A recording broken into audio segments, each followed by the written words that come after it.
Allegory may be defined as a type of work or a story that represents some idea, concept, or historical event that is different from the literal events contained within the story.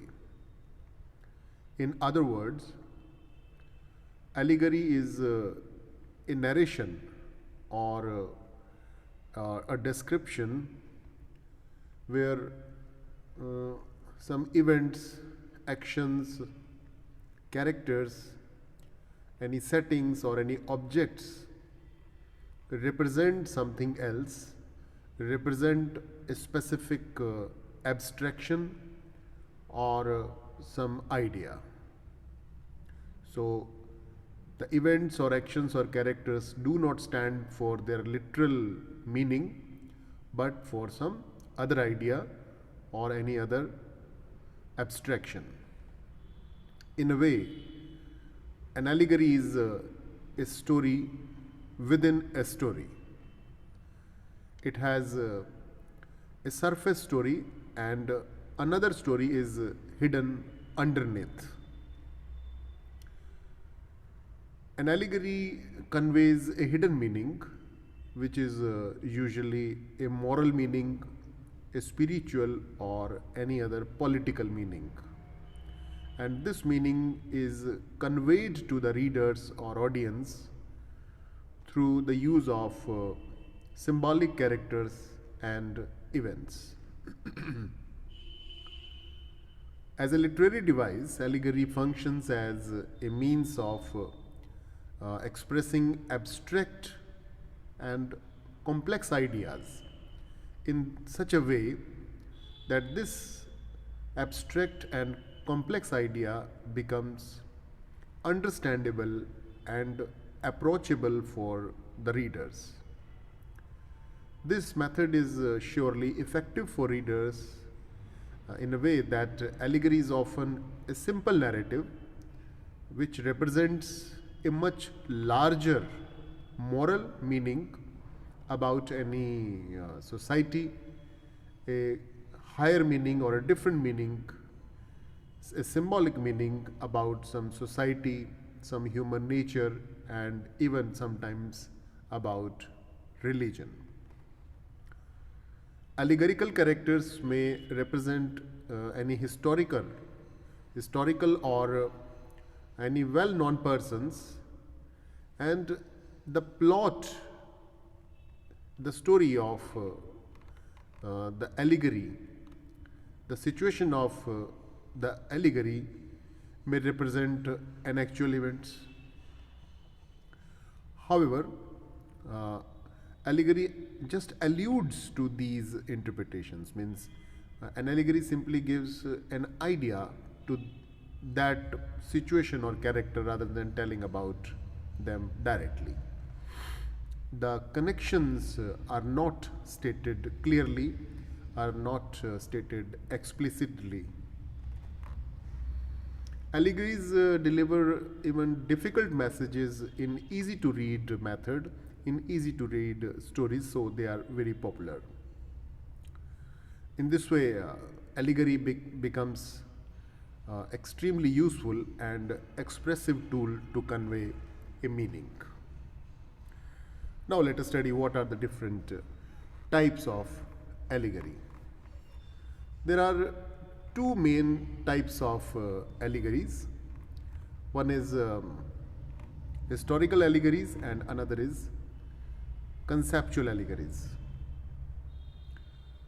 The basic technique which is applied in both of these types is the same in both categories, but in each kind of allegory, the characters and events symbolize different things, which is hinted by the names also, historical and conceptual.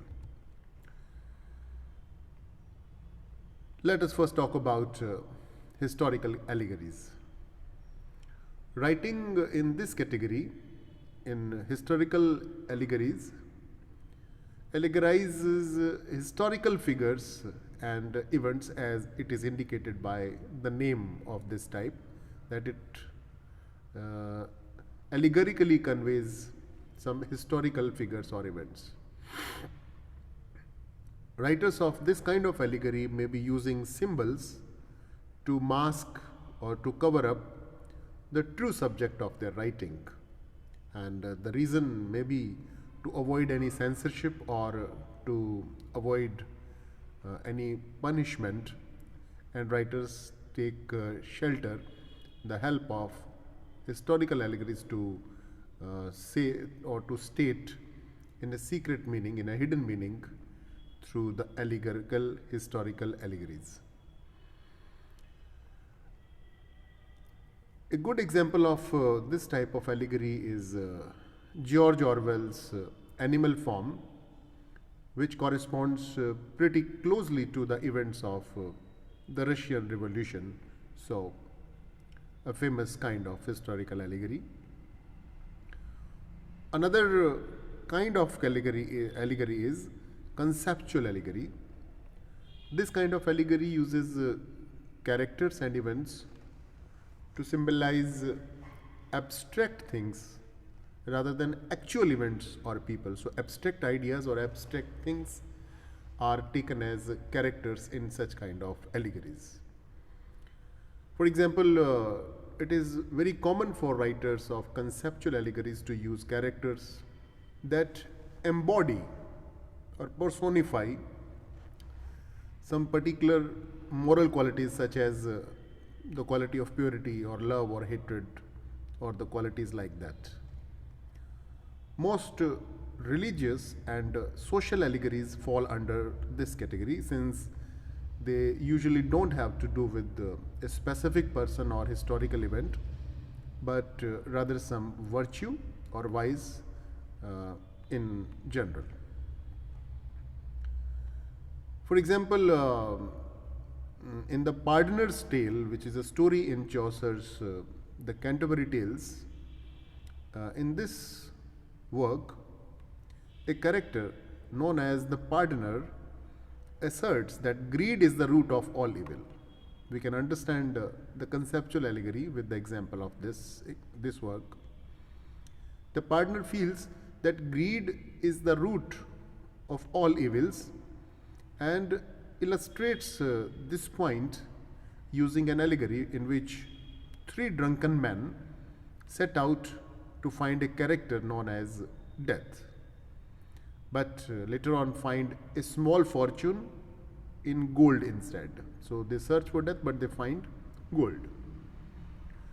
They end up, the three characters, the drunken men, end up killing each other in an attempt to secure the entire treasure. So the three men in this story can be said to embody greed.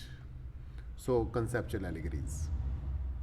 It is certainly possible and not very uncommon for a writer of an allegory to draw elements from both of these two types of allegory, that they can at the same time apply historical allegories and conceptual allegories in the same work. Let us now discuss what is the purpose of writers to use allegories in their works.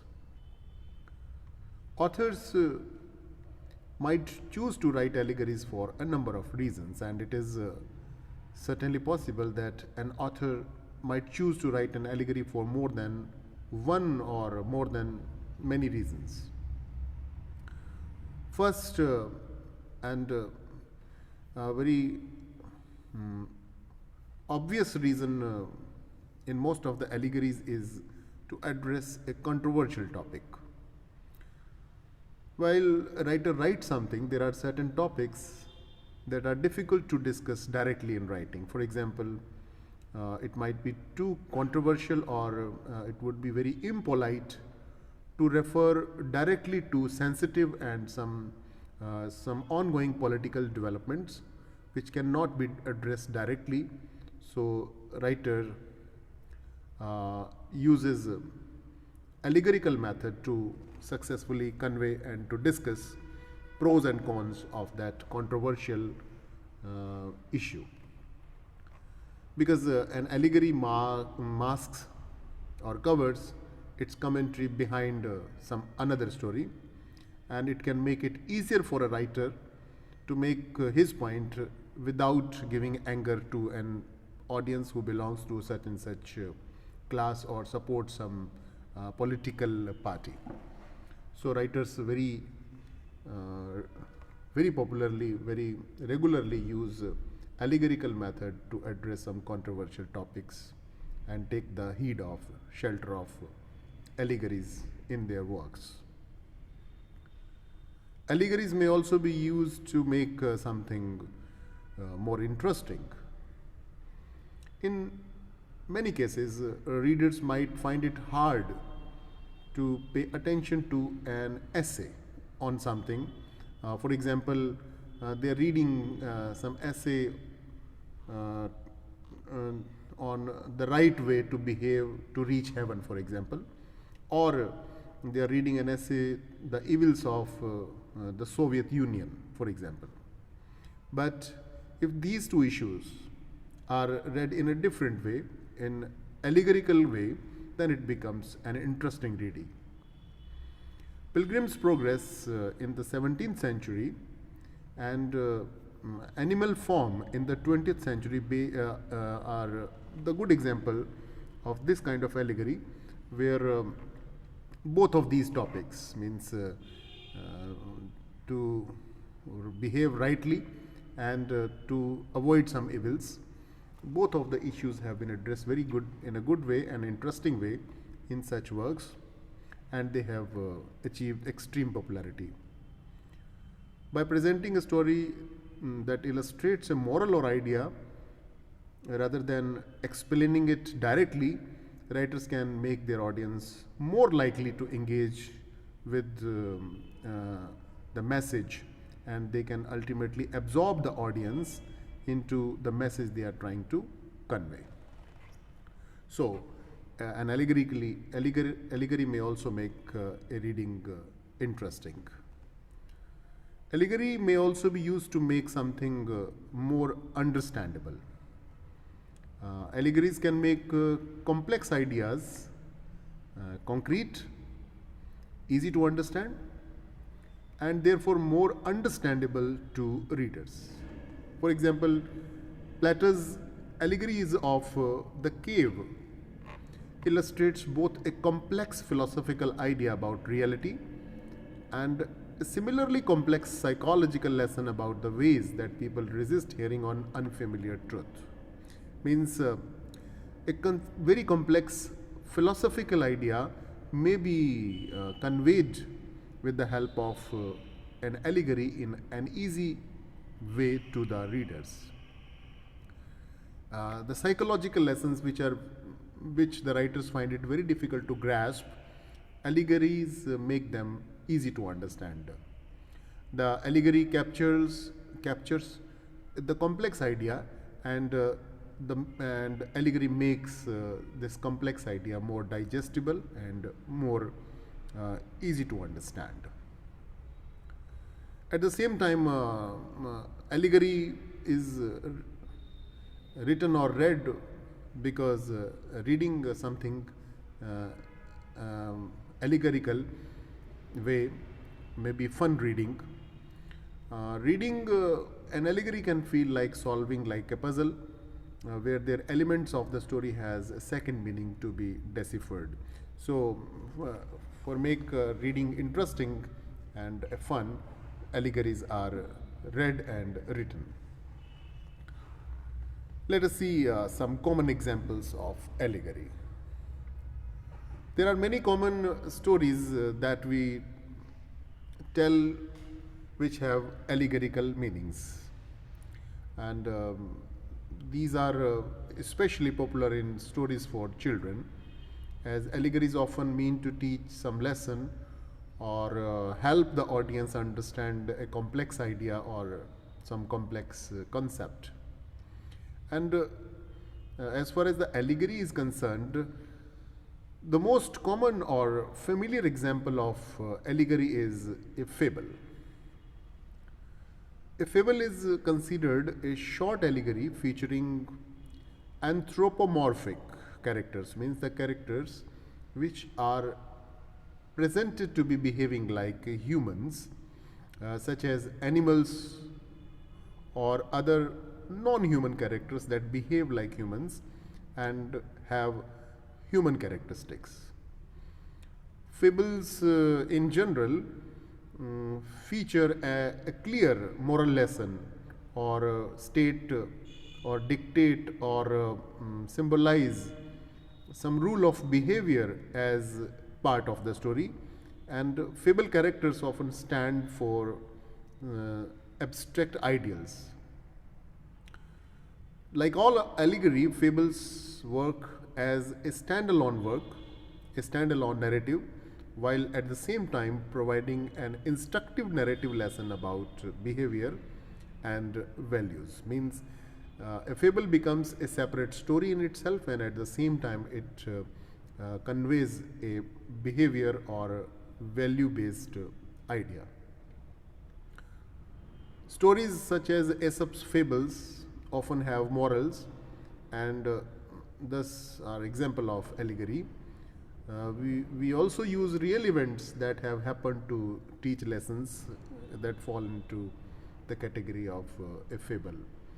Um, there are numerous examples of stories that have entered into public consciousness, and they may be categorized as fables, and broadly they are known as allegories. For example, the story of the lion and the mouse, the story of the tortoise and the hare, the city mouse and the country mouse, the fox and the grapes, the grasshopper and the ants, the wolf in sheep's clothing, the fox and the crow, the shepherd and the wolf. So such stories, they are animal stories where animals are presented as behaving like humans. Such stories are called fable, and they are allegories. There are also many examples of biblical allegories. In a biblical allegory, some biblical characters are presented as something else, or some biblical themes are presented in a allegorical way. For example, the struggle between good and evil are presented or conveyed to the readers. For example, Ernest Hemingway's The Old Man and the Sea, or Prodigal Son, which is a parable from the Bible, or The Pilgrim's Progress by John Bunyan. Now let us read the most important kind of allegory.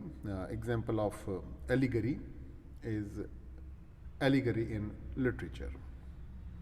Allegories have been used for centuries in many different cultures. They are used by writers to teach lessons, to explain moral concepts, and show a writer's views on a certain situation. And we have numerous examples of allegories in literature. An allegory is a very specific type of story, as it must stay true to the message for the entirely in a story. Allegories in this way can be difficult to master, as they can be pedantic when done poorly. Means allegories, they should be handled very carefully. If they are not handled carefully, they may spoil the message and may instead turn out to be a complex way of telling a story, and overall the effect may be spoiled. However, some works of literature there are that can be read allegorically, and they have gained much strength from their deeper meanings. An allegory can be long in literature.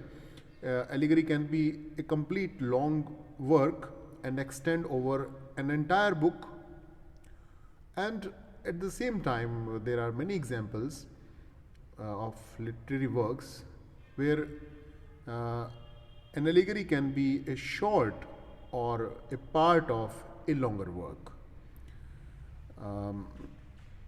For example, the allegory of the cave in Plato's Republic is an example of a short allegory in a longer work. And complete work, for example, Every Man is a full work based on allegory. So this was all about the discussion of allegory, its various types, its popularity, and its examples in readings and in literature. This was all about allegory. Thanks. If you have really found this lesson useful in your reading, please press like. Thank you.